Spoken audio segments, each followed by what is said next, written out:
Marvel President Kevin Feige revealed that Tom Holland's Spider-Man will become a proper Spider-Man in the upcoming movie, Brand New Day. Welcome to Stats In. If you're just joining us, please subscribe and don't forget to turn on notifications bell for more video. Please like, share and subscribe for more. I know The Punisher started in a Spider-Man comic and that great cover. I don't want to say too much, but I won't say too much. The comic book issue that Feige is talking about was the introduction of the Punisher, and initially, Spider-Man and the Punisher were mortal enemies in the OG comics. Marvel President Kevin Feige has just teased us how Jon Bernthal's darker and ruthless Punisher will make Tom Holland's Spider-Man a proper Spider-Man in the upcoming MCU flick, Spider-Man, Brand New Day. Feige talked to Screen Rant about the events of Spider-Man, No Way Home, when the world has to forget about Peter Parker's identity, including his lover MJ and his best friend Ned. That's when Parker becomes a proper Spider-Man, when he chooses to sacrifice everything he had to make the world a better place. We are seeing for the first time in the Tom Holland Spider-Man stories, him being a proper Spider-Man, him being by himself dedicated to saving the city beyond and dealing with street-level crime as opposed to world-ending events that he faced when working with the other characters. He further continued, during the events of Spider-Man, No Way Home, Aunt May is killed by Green Goblin, and with her dying breaths, she tells Tom Holland's Peter Parker the iconic "great power, great responsibility" monologue. That little segment changed Spider-Man for the worse. During the finale of the movie, Holland wishes to kill Willem Dafoe's Green Goblin, but it is Tobey Maguire's Spider-Man who stops him from doing so. Since Maguire's Peter Parker had been on that route before, he knew the cycle of revenge and how it turns out in the end. Spider-Man, No Way Home introduced Tobey Maguire and Andrew Garfield's Spider-Man alongside Tom Holland. Being much older and more experienced in their universes, the two have plenty of life lessons for Tom Holland's Spider-Man, who, for lack of a better term, was inexperienced. Frank Castle goes on a revenge quest with everything he's got to kill the people involved in the death of his wife and his daughter. In this journey, he eventually becomes the Punisher, a man with no emotions and raw brutality. This molded Tom Holland's Peter Parker into a proper Spider-Man that Kevin Feige was talking about. Back in 1963, The Amazing Spider-Man number 129 was published via Marvel, which marked the first appearance of the Punisher.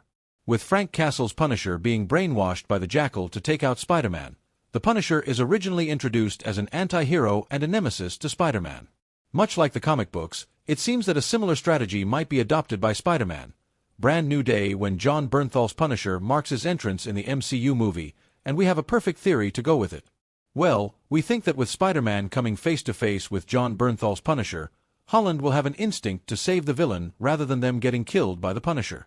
This will set off a strained and tense dynamic between the Punisher and Spider-Man, and the two might even have a fight on justice, revenge, and unnecessary violence.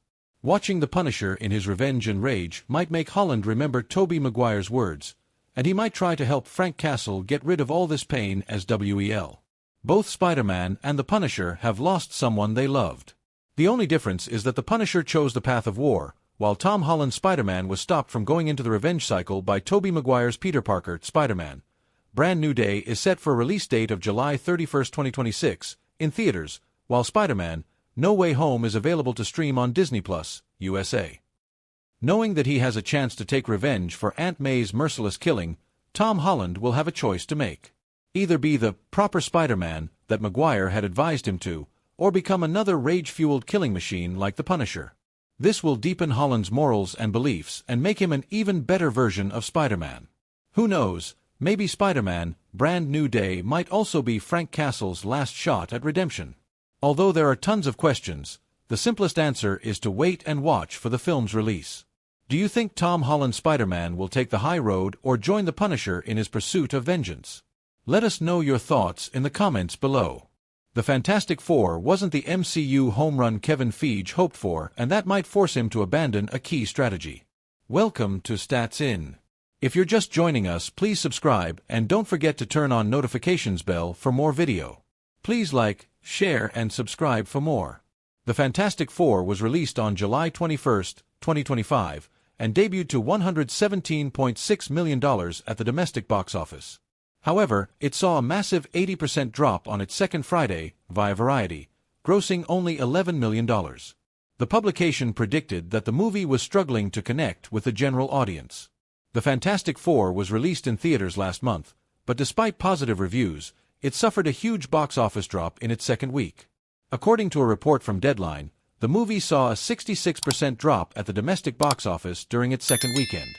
As a result, experts predict Kevin Feige might have abandoned the idea of attracting general audiences after the Fantastic Four's massive slump at the box office.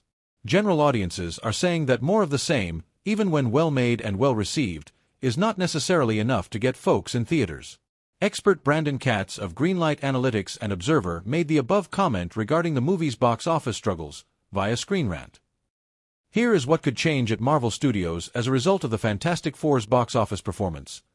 Despite its wider appeal, the Fantastic Four is a fan-centric movie at its core, akin to some of the entries in the MCU's earlier phases. The second weekend drop was also not outside of expectations, with several movies in the post-Endgame era registering a drop of over 60% via comicbook.com. Therefore, it is likely that the Fantastic Four was just the first step in the MCU's attempt to double down on satisfying its existing fans instead of appealing to the masses. The upcoming Avengers, Doomsday, which marks the return of X-Men franchise actors, further points to the MCU becoming more fan-centric and abandoning casual moviegoers. Starring Pedro Pascal in the lead role, the Fantastic Four introduces a new team of heroes and does not have any direct ties to the MCU's previous installment. Moreover, the movie received positive reviews, which makes its massive second weekend drop surprising. To recapture its earlier box office success, the franchise needs to prioritize quality over quantity and scale back on its yearly releases. Marvel Studios must focus on taking more creative risks with its projects and could look at the comics for some ambitious crossovers. The Fantastic Four has so far grossed $385.2 million across the globe, via the numbers, which isn't impressive given that the movie had wider appeal compared to some of the other recent MCU movies. As a result, Marvel's box office power seems to be dissipating. The upcoming Spider-Man, Brand New Day could be a great example of the same, as it aims to team up the web crawler with the Punisher. The MCU experienced its peak box office success in the build-up to Avengers Endgame, which greatly benefited some of its riskier movies, such as Captain Marvel at the time. Even if the MCU makes more fan-centric movies, there needs to be an overall plan, and each subsequent installment should serve as a build-up, which might just reinvigorate the general audience's interest in the brand. What do you think of the MCU's recent box office struggles? Let us know in the comments. With Marvel fatigue setting in, a new plan from Kevin Feige to scale back and refocus on quality storytelling could save the franchise. Welcome to Stats In. If you're just joining us, please subscribe and don't forget to turn on notifications bell for more video. Please like, share and subscribe for more. It took Kevin Feige 6 years since Endgame to pinpoint what went wrong with the MCU projects, but this realization could be the spark that saves the franchise. Feige's lightbulb moment came during a candid chat